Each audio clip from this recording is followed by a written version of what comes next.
Hoje é segunda-feira e toda segunda-feira a gente recebe o colunista que trata do direito do consumidor, doutor em Direito, Rodrigo Valente. Doutor, seja bem-vindo, bom dia. Bom dia, Ronaldo, bom dia, Maringá, bom dia a toda a região.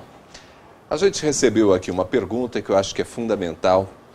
Nós temos dentro do transporte, às vezes, algum tipo de atraso. Quem utiliza transporte coletivo, por exemplo, na cidade, às vezes o transporte intermunicipal, né?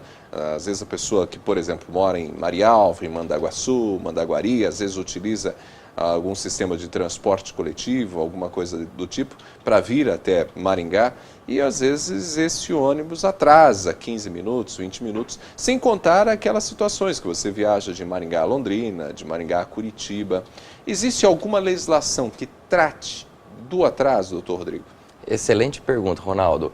É muito comum nós falarmos de atraso de companhias aéreas, mas assim como as aéreas, as também que têm transporte rodoviário, seja municipal ou intermunicipal, até mesmo interestadual, também segue as mesmas regras de direitos dos consumidores, porque quando você compra uma passagem rodoviária municipal, você tem o direito de estar no horário da forma que foi pactuado. Ou seja, se você está prevendo que o ônibus sempre chega às 7 horas da manhã para que você não chegue atrasado ao seu serviço, que chegue às 20 horas para que você não chegue atrasado em uma reunião importante, ou qualquer outro horário que você predeterminou conforme a companhia de transporte, essa companhia ela tem a obrigação de deixar você naquele exato momento. É claro que nós temos sempre um tanto de um pouco de parcimônia em relação a eventuais pequenos atrasos, mas pequenos atrasos... Uma certa flexibilidade, então. Exatamente. Uma flexibilidade, uma pouca flexibilidade. 5 minutos não tem nenhum tipo de problema, porque como se trata de um transporte rodoviário, há uma possibilidade de um contratempo. Mas esse contratempo nunca pode ser superior a uma média aí que possa ter nessa flexibilidade, Ronaldo. Certo. Então, esse tempo de atraso ele é um pouco mais delicado quando a gente fala do transporte rodoviário, diferente do avião, né? Porque o atraso geralmente não há muita razão para se atrasar, né? Ou seja, se o avião decola, pronto, né? Mas mesmo no avião, nós sempre lembramos que 5 minutos nunca ninguém reclama, 10 minutos nunca ninguém reclama. Tanto é que a legislação do avião começa a estipular direitos para o consumidor a partir de 1 hora de atraso.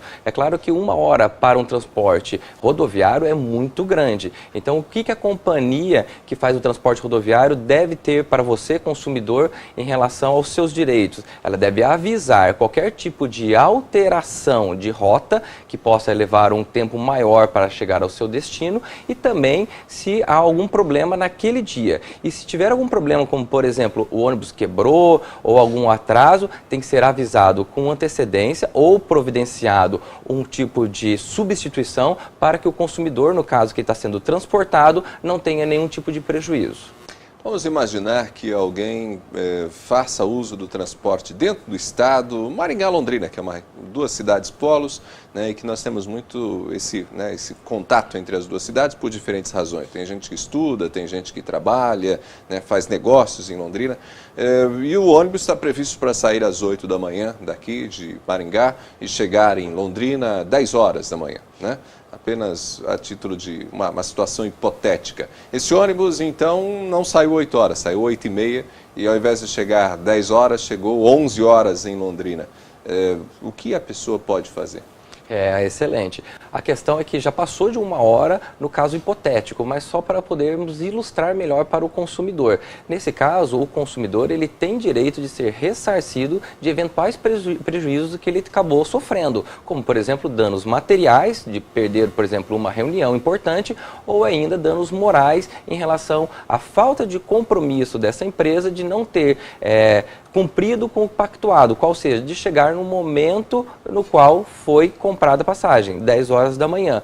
Por essas razões, você tem que guardar o seu ticket, no qual estipulava que você chegaria no momento adequado e, preferencialmente também, buscar outras testemunhas e outros documentos que comprovem que a companhia acabou desrespeitando aquilo que foi pactuado, para que você possa, além de procurar o PROCON, eventualmente ajuizar uma ação no juizado especial cível, que não tem custas e até 20 salários mínimos não precisa de advogado, para poder ressarcir aquele prejuízo que você teve. Porta de entrada, então, é o PROCON. O PROCON sempre é uma porta de entrada bem efetiva para a satisfação dos seus direitos. Só que quando o prejuízo já ocorreu, o PROCON não tem a possibilidade de te indenizar financeiramente. Nesses casos, você tem que procurar diretamente, então, o juizado especial. O PROCON ele vai servir para que faça uma fiscalização na empresa, para que faça uma autuação na empresa, para que essa empresa não volte a tramitar, ocorrer esse mesmo problema. Então, digamos, o PROCON nesse caso é muito mais, é quase meio pro forma, né? Para você ir lá, ele fazendo a fiscalização, verificar para não acontecer novamente. Mas se você deseja ter ressarcido seus danos, então no juizado de pequenas causas. Exatamente. Agora, o que é bem importante deixar claro é que não há necessidade de ir ao PROCON de forma antecedente para você buscar os juizados. São situações totalmente distintas que você pode procurar individualmente cada uma delas ou conjuntamente para que você possa satisfazer ainda mais os seus direitos do consumidor. Doutor Rodrigo, valeu pela conversa. Mais uma vez, obrigado. Até a semana que vem. Obrigado, Ronaldo, e até uma próxima. Esse doutor Rodrigo Valente conversou com a gente aqui na coluna Direito do Consumidor e com essas informações nós vamos ficando por aqui. Agradecemos a sua companhia e convidamos você a ficar com a gente, a estar com a gente amanhã às 7 horas da manhã.